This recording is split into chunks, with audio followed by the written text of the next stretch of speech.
Kamran academic classes में आप सबका स्वागत है, इस्तकबाल है, वेलकम है। आज मैं आप सबके सामने चौथा वीडियो लेकर आया हूं, जिसमें मैं ख़ास तौर से करंट अफेयर्स और हिंदुस्तान में जो भी अभी बड़े बड़े पोस्ट पे बैठे हुए हैं या पोस्ट होल्डर हैं उनके बारे में हम डिस्कस करने की कोशिश करेंगे, क्योंकि एग्ज़ाम में इनसे रिलेटेड भी बहुत सारे क्वेश्चंस पूछे जाते हैं। तो आज जो सबसे पहले जिस चीज़ के ऊपर हम डिस्कस करेंगे वो है क्वेश्चन ऑफ द डे।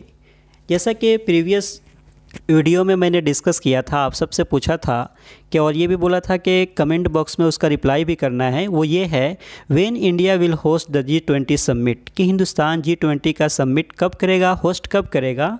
तो हम लोग जो अभी तक जान रहे थे वो ये था कि 2022 में हिंदुस्तान 75 साल अपने इंडिपेंडेंस को कंप्लीट कर रहा है। इसी के मौके पे हिंदुस्तान G20 का समिट भी करेगा, होस्ट भी करेगा।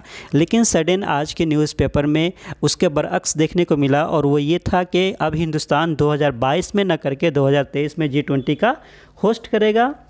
G20 की अगर हम बात करते हैं तो G20 एक मल्टी इंटरनेशनल ऑर्गेनाइजेशन है जिसमें बहुत सारे कंट्री है, 19 कंट्री है, और एक यूनियन है जिसको हम यूरोपियन यूनियन के नाम से जानते हैं। सितंबर 1999 में इसकी बुनियाद रखी जाती है। इसका बेसिक जो मोटिव था वो ये था कि इंटरनेशनल फाइनेंशियल स्टेबिलिटी को हमें देखना है, और उसी के पर्पज़ से वो हर साल सबमिट करते हैं। 2021 में जो होगा वो इटली में, 2022 में इंडोनेशिया में, 2023 में इंडिया में, और 2024 में ब्राज़ील में होगा। और अभी रिसेंटली 2020 में जो हुआ है वो रियाद सऊदी अरबिया में हुआ है। इसके साथ साथ अगर हम बात करते हैं, आज का सबसे पहला जो क्वेश्चन है वो ये है, who is the current national security adviser, कि हिंदुस्तान का नेशनल सिक्योरिटी एडवाइज़र कौन है। तो इसका करेक्ट आंसर जो है वो है अजीत डोवाल।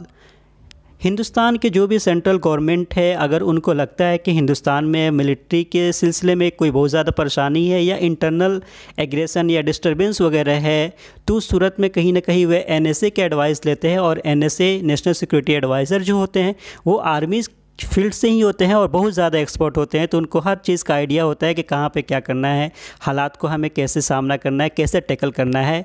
इसके बाद से एक और जो नाम है वो बहुत ज़्यादा फेमस है, वो है K-Sivan का। K-Sivan बहुत मानी जानी हस्ती है और अभी वो इसरो के चेयरमैन है। इसरो का जो फुल फॉर्म है वो है Indian Space Research Organisation. Hindustan में अगर स्पेस से रिलेटेड जो भी चीज़ें होती है, जो भी सैटेलाइट लॉन्च किए जाते हैं, वो सब के सब इसरो से किए जाते हैं। इसरो का हेडक्वार्टर बेंगलुरु में है। इसकी बुनियाद जो है 15 अगस्त 1969 में रखी गई।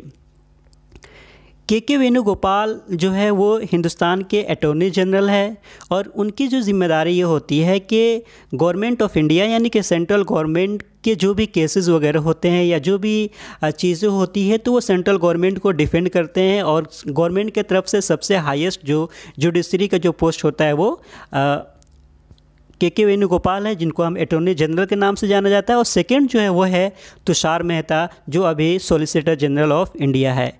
इसी के साथ साथ एक और नाम है विनोद कुमार यादव। विनोद कुमार यादव जो है अभी वो चेयरमैन ऑफ रेलवे बोर्ड है। आज का जो क्वेश्चन नंबर 2 है वो ये है, which of the following Indian cricket won Rajiv Gandhi Khel Ratna award in 2020, के 2020 में राजीव गांधी खेल रत्न अवार्ड इसमें से किस खिलाड़ी को मिला है। तो इसका जो करेक्ट आंसर है वो है ऑप्शन ए, रोहित शर्मा। अगर हम राजीव गांधी खेल के बारे में बात करते हैं तो इसकी बुनियाद 1991-92 में इसकी शुरुआत हुई, और ये स्पोर्ट्स का सबसे हाईएस्ट अवार्ड है। सबसे पहले जो पाने वाले हैं वो है विश्वनाथन आनंद, जो चेस के मास्टर थे, और उन्होंने हिंदुस्तान को हर जगह नुमाइंदगी की और बहुत ज़्यादा मकाम भी हासिल किए। 2019 में अगर हम बात करते हैं 2020 में किनको मिला है, तो उसमें बहुत सारे लोग हैं। सबसे पहले रोहित शर्मा क्रिकेट से हैं, मोनिका बत्रा टेबल टेनिस से है, रानी रामपाल हॉकी से है, एम थंगावेलु पैरालंपिक्स से हैं, विनेश फोगाट रेसलिंग से है। तो ये वो सारे नाम हैं जिनको 2020 में राजीव गांधी खेल रत्न अवार्ड से सम्मानित किया गया है। इसी के साथ साथ और अगर हम बात करते हैं तो कोहली को 2018 में क्रिकेट के लिए दिया गया है। सचिन सबसे पहले स्पोर्ट्समैन है जिनको राजीव गांधी खेल रत्न अवार्ड दिया गया है। 2007 में धोनी को दिया गया है, और 2019 की अगर हम बात करते हैं तो दीपा मलिक एंड बजरंग पुनिया को राजीव गांधी खेल रत्न अवार्ड से सम्मानित किया गया है। आज का जो क्वेश्चन नंबर 3 है वो ये है, who is the current chief economic adviser of India. तो इसका जो करेक्ट आंसर है वो है option A, Krishnamurthy Subramanian. Option B जो है वो है प्रदीप जोशी, और प्रदीप जोशी जो है वो अभी हिंदुस्तान में यूपीएससी का चेयरमैन है। यूपीएससी की अगर बात करते हैं तो 10 अक्टूबर 1926 को बुनियाद रखी गई। और इसी के साथ साथ अगर बिपिन रावत की बात करते हैं तो बिपिन रावत जो है अभी वो हिंदुस्तान में एक न्यू एक पोस्ट क्रिएट की गई है जिसको हम चीफ ऑफ डिफेंस स्टाफ के नाम से जाना जाता है। तो chief of defence staff Hindustan के जो है वो अभी बिपिन रावत है। इसी के साथ साथ अगर चीफ ऑफ आर्मी की बात करते हैं तो मनोज मुकुंद नरावने हैं। इसी के साथ साथ हम चीफ एडमिरल की बात करते हैं तो करमवीर सिंह है। और इसी के साथ साथ अगर हम चीफ एयर स्टाफ की बात करते हैं तो वो आर.के. भदौरिया यानी कि राकेश कुमार भदौरिया है। प्रोफेसर डीपी सिंह जो है वो यूजीसी के चेयरमैन है। यूजीसी के बुनियाद 1953 में रखी गई और फिर जो है 1956 में जाके वो कॉन्स्टिट्यूशनल बॉडी बन जाता है। Question number 4, the central government appoints among which of the following as the chairman of State Bank of India. के हिंदुस्तान सेंट्रल गवर्नमेंट जो है एसबीआई के चेयरमैन किसको नियुक्त की है? तो इसका जो करेक्ट आंसर है वो है ऑप्शन ए दिनेश कुमार खारा, और इससे पहले जो थे वो रजनीश कुमार थे। अगर हम स्टेट बैंक ऑफ इंडिया के बारे में बात करते हैं तो स्टेट बैंक ऑफ इंडिया को पहले इंपीरियल बैंक ऑफ इंडिया के नाम से जाना जाता था। एसबीआई का हेडक्वार्टर मुंबई में है। 1 जुलाई 1955 में इसकी बुनियाद रखी गई। क्वेश्चन नंबर 5 जो है, which organisation successfully tested supersonic missile assisted release of torpedo smart. तो इसका जो करेक्ट आंसर है वो है ऑप्शन बी डीआरडीओ। डीआरडीओ के बारे में अगर हम बात करते हैं तो डिफेंस, इसका जो फुल फॉर्म है वो है डिफेंस रिसर्च डेवलपमेंट ऑर्गेनाइजेशंस, कि जो भी हथियार बनाना होता है या डिफेंस से रिलेटेड जो भी चीज़ें होती है तो डीआरडीओ ही उसका डील करता है। और डीआरडीओ का जो हेडक्वार्टर है वो दिल्ली में है। अगर हम बात करते हैं कि इसके एस्टेब्लिशमेंट ईयर का, वो है 1958, हेडक्वार्टर दिल्ली में है। और अभी जो इसका हेड है वो है जी सतीश रेड्डी, जो एरोस्पेस साइंटिस्ट है। इसरो के बारे में हम लोग डिस्कस कर चुके हैं।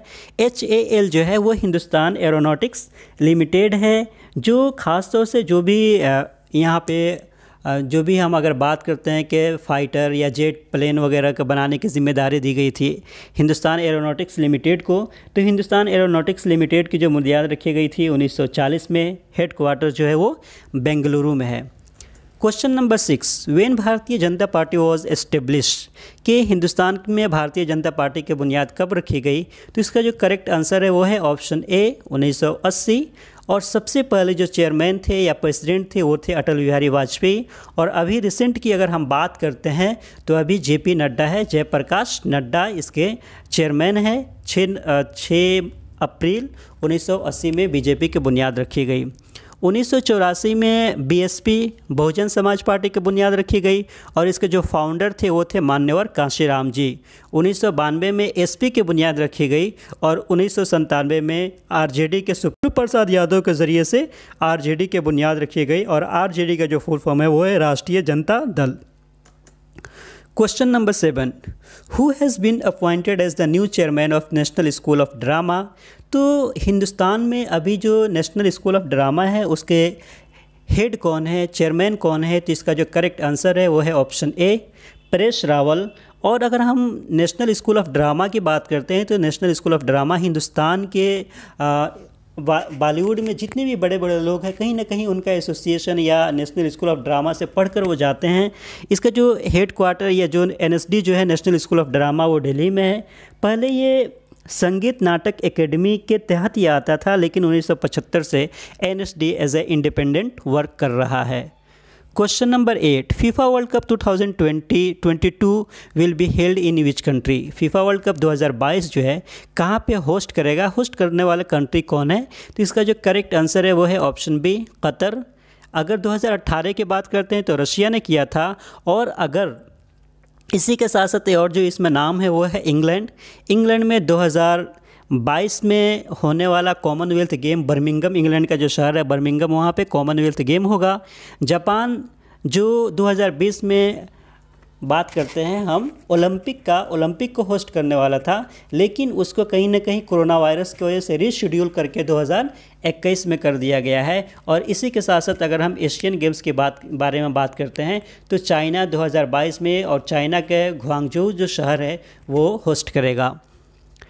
Question number 9, who one the 2019 Nobel peace prize. 2019 में नोबेल पीस प्राइज़ किन को दिया गया? तो इसका जो करेक्ट आंसर है वह है ऑप्शन बी, अबी अहमद अली। अगर 2020 के नोबेल पीस प्राइज़ की बात करते हैं तो वो मिलता है वर्ल्ड फूड प्रोग्राम को। अबी अहमद अली जो इथियोपिया के पीएम थे, उनको 2019 में नोबेल पीस प्राइज़ मिला था। उन्होंने अपने कंट्री में बहुत ज़्यादा स्टेबिलिटी लाई थी। स्टेबिलिटी लाने के साथ साथ उन्होंने अपने कंट्री को बूस्ट करने में बहुत अच्छा योगदान दिया था, और वहाँ पे जो भी इंटरनल एग्रेशन थे या जो भी परेशानियां थे, इंटरनल जो भी डिस्टर्बेंस या परेशानियां हो सकती हैं, उन सब चीज़ों को ख़त्म करने की कोशिश किए थे। तवक्कुल किरमान जो है ये अरब की सबसे पहली वोमेन है जिनको नोबेल पीस प्राइज़ दिया जाता है। शी इज़ फ्रॉम यमन, और वो काफ़ी, अगर हम अरब स्प्रिंग की बात करते हैं तो उसमें वो बहुत ही ज़्यादा एक्टिव थी। ग्रेटा थुनबर्ग भी बहुत ज़्यादा फेमस है। She is from Sweden, environmental activist, और उनका बहुत ज़्यादा योगदान है। दुनिया के जितने भी बड़े बड़े लीडर्स हैं उनके सामने आंखों से आंखें मिलाकर बात करती है। सिर्फ 17 साल की है, लेकिन 17 साल के होने के बावजूद भी वर्ल्ड के जो बहुत बड़े बड़े इनाम हो सकते हैं उसको वो पा चुकी है। 2019 में उनको राइट लिवलीहुड अवार्ड से सम्मानित किया गया। 2019 में ही उनको चिल्ड्रेन पीस प्राइज़ से सम्मानित किया गया, और फिर जो टाइम पेपर मैगज़ीन जो है यूएस का, उसने time person of the year के इससे भी सम्मानित किया ग्रेटा थुनबर्ग का।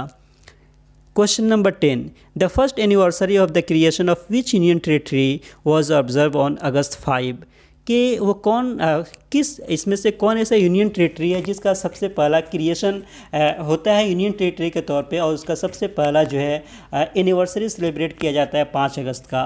तो 5 अगस्त 2019 में जम्मू कश्मीर और लद्दाख जो कि स्टेट थे, यूनियन टेरिटरी नहीं थे, उनको स्टेट का जो ओहदा था या जो उनके राइट्स थे उससे हटाकर उनको यूनियन टेरिटरी का दर्जा दे दिया जाता है, और आर्टिकल 370 को अब्रोगेशन कर दिया जाता है। अब्रोगेशन रिवोक करने के साथ साथ ही जो भी कॉन्स्टिट्यूशन ने जम्मू कश्मीर और लद्दाख को बहुत ही स्पेशल कुछ राइट्स प्रिविलेजेस दिए थे, वो सब के सब प्रिविलेजेस ले ली जाती है, और जम्मू एंड कश्मीर को यूनियन टेरिटरी बना दिया जाता है कि अब वो यूनियन टेरिटरी है, स्टेट नहीं है। आज का अगर हम बात करते हैं इसी के साथ साथ, आज का जो क्वेश्चन ऑफ द डे है वो ये है, the planning commission was set up in India is. कि प्लानिंग कमीशन की जो बुनियाद रखी गई हिंदुस्तान में वो क्या है, उसकी क्या जिम्मेदारी थी, आज वो किस बॉडी के ज़रिए से रिप्लेस कर दी गई है, उस वक्त क्या जिम्मेदारी थी, और आज वो किस तरीके से फंक्शन कर रहा है, वो कौन सी बॉडी थी जो इन तमाम चीज़ों को देख रही थी। इसके बारे में आपको कमेंट बॉक्स में रिप्लाई करना है, कमेंट के ज़रिए से जवाब देना है, और फिर नेक्स्ट क्लास में हम इसके बारे में डिटेल में डिस्कस करेंगे। Thank you so much for watching. कि अगर वीडियो में कोई भी चीज़ कमी लगी हो या कोई फीडबैक देना चाहते हो जिसके ज़रिए से इसको और ज़्यादा इम्प्रूव किया जा सकता है और अच्छा किया जा सकता हो, तो इसके लिए थैंक यू सो मच। मैं आप सबका बहुत ज़्यादा शुक्रगुजार रहूँगा कि अगर आप सब फीडबैक देंगे, और आप सबका सपोर्ट चाहिए। Thank you.